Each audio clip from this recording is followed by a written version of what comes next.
كما كتشوفوا كذلك التواجد ديال الكولونيل ديال الدركه الملكي شخصيا هنا من اجل الاشراف على التفاصيل. السلطات المحليه كل الحاله ديال الاستنفار كبيره هنا على مستوى هذه المنطقه. الان الحمد لله الانتشار محكم ديال عناصر الدرك الملكي كتشوفوا في هذه الاثناء في كل النواحي.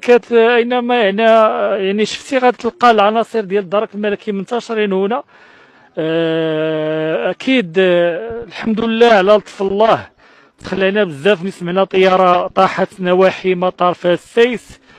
اكيد الان الحديث على طائره خاصه يعني طائره مدنيه.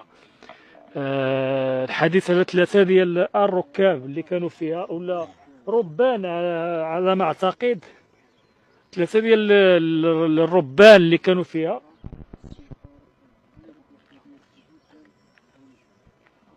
اذا 3 ديال المعطيات اللي تصلنا الان حاليا هو ان 3 ديال الربان ديال الطائره مشاو للمستشفى تم نقلهم نحو المستشفى لتلقي العلاجات الضروريه. اذا هذا خبر اللي تلقيناه قبل قليل.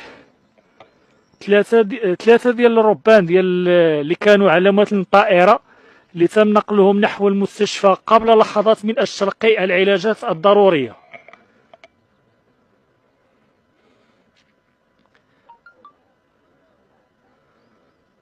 إذا كنحاول لأنني نزوملكم